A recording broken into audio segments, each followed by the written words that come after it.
Team with plenty at stake tonight, the Cowboys. They hold 2 picks in the first round. The Cowboys have no plans to pursue a long-term deal with franchise-tagged wide receiver George Pickens after he posted a career year. Dallas placed a non-exclusive $27.3 million franchise tag on Pickens in March that he still has not signed. Here's Executive Vice President Stephen Jones on the Pickens contract dilemma. I mean, let's start with the fact it's not easy. Having 2 receivers being paid top of the market, I mean, that's obviously a stretch, especially when you have other great players on your team. A quarterback that's been here being the highest paid player in this league for many years now. Certainly that's part of it.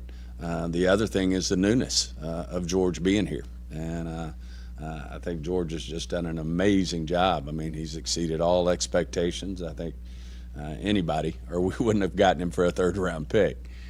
So that's a plus. And, a lot of these things, they make their way toward a long-term deal. But that's the biggest part of it, between the business and the newness of it. I think that's a big part of it. All right, so putting the clamps on the fact that they are not going to pursue a long-term deal with George Pickens. We have Mina and RC back here with us. So with all this news going on with Pickens, Ryan, what do you think the Cowboys should do tonight? Well, first off, God bless the Jones family. They just keep giving you content even when they don't need to give it to you. Stephen Jones didn't have to announce to the world that they weren't trying to do a deal with George Pickens. They could have just let George Pickens play under the franchise tag. I mean, they out here like Sway Lee. Talk about somebody come get her. She dancing like a stripper. I mean, listen, if you in a relationship, you don't go tell the world, yeah, I like her, but I ain't finna marry her.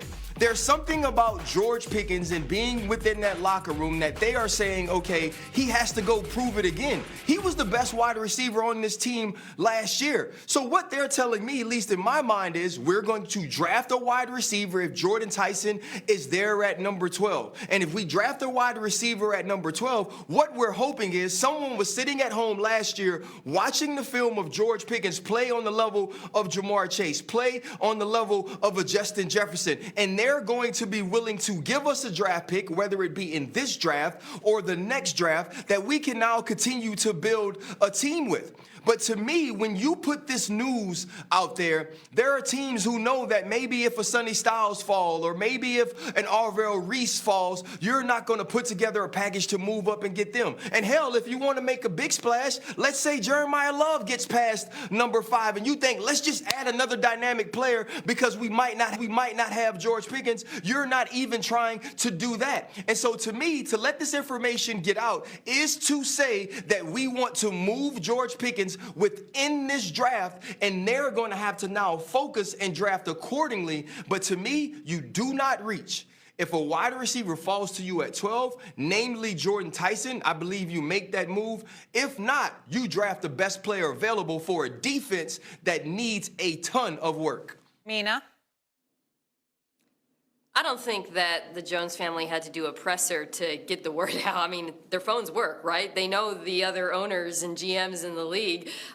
This, to me, I felt like they were pre-justifying to their fan base what might happen in this draft, which is the possibility they might take a receiver and look to trade Pickens. And if they do that, if they got Jordan Tyson and they got a significant draft pick for Pickens, honestly, I would praise them. That would be good business on their part.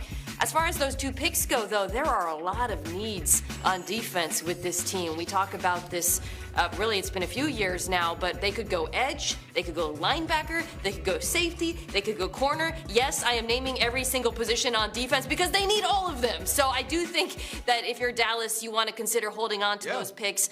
Possibly I would consider moving up for Arvell Reese, but that's it. Here's the deal. We talk about the Cowboys here. Understand that, first of all, a couple of things. RC is phenomenal. There's so much when it comes to football. Singing is not your gift, my brother. It just isn't. Just want to get that out the way. Just get that I was just doing the hook, Stephen A. I understand, but I'm here for you. I'm here for you, my brother. I'm here for you. We all have a gift. That ain't yours, okay? Let's get that out the way. Right? Now that we've said that, let's say this, okay? Like Mina said, they need everything on defense. They need an edge rusher, right? They need a linebacker. They need a cornerback. We know they have a multitude of needs, right? Here's my problem with the Dallas Cowboys. They're so interested in the damn headlines. They're so interested in the damn sizzle.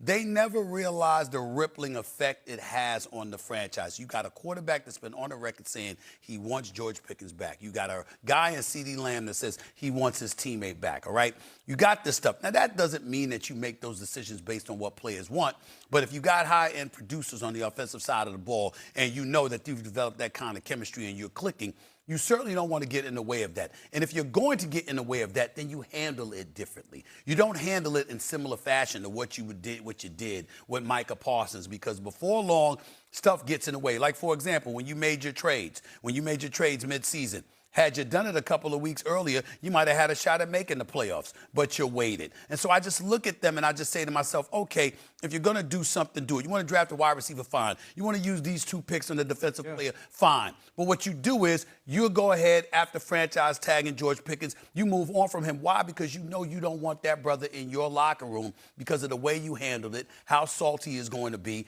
the likelihood of him being on the football field making business decisions because he's got a long-term deal that he's aspiring for. So there's certain things that he would do on the football field that he may not do this year that he was willing to do last year. All of these things play a role, and Jerry Jones and Stephen Jones never seem to think about that nearly as much as they think about these press conferences that generate headlines, that make them the center of attention, which is, I'm not telling you anything I haven't told them to their face.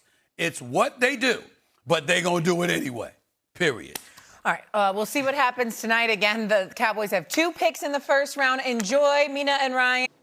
Yeah, because Stephen Jones just said in his words, it's really hard to pay 2 receivers top of the market. CeeDee Lamb, I said before, $46 million in 2027. That's the salary cap hit. I believe Graz corrected that the salary for him is $28 million. You're not paying both those guys in 27. So, and I would tell you this.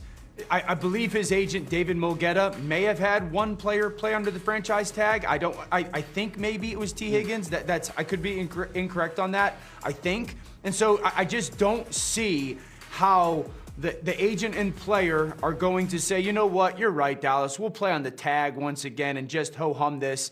And then the Cowboys just not finding a different way to figure out their situation. I really believe that tonight at 12, if Carnell Tate or Jordan Tyson fall, even though the Cowboys have a ton of draft defensive needs, that they will draft one of those players, and then this becomes a very, very interesting situation. Traeger, jump in here. Everything's always very calculated when you talk about an NFL press conference a day before the draft. They could do these pre-draft press conferences whenever. They don't have to do them at all. And Stephen Jones went out of his way to say that we're not going to do a long-term deal with George Pickens. What does that tell me? Come and make an offer, folks. Come and make an offer. This guy's on the franchise tag. We don't plan on paying him long-term. The draft starts at 8 o'clock tonight, but I tell you, the phone lines are open. Who wants to trade for George Pickens? Also, we have the 12th and the 20th pick. There are 3 really talented wide receivers in this draft. Jordan Tyson, Carnell Tate, and then Mekhi Lemon out of USC. Does Dallas look at their draft and say 12 and 20, we can maybe move back a little bit and get Lemon? Do we have to move up to get Tyson? Their intentions were made very clear yesterday when they not only made a point to talk about this publicly the day before the draft, but to even address it in such clarity as they did. They're not buffoons over there with the way they handle the media, and this was done very craftfully and done very deliberately to make sure the rest of the league knows you can come and get Pickens if you make the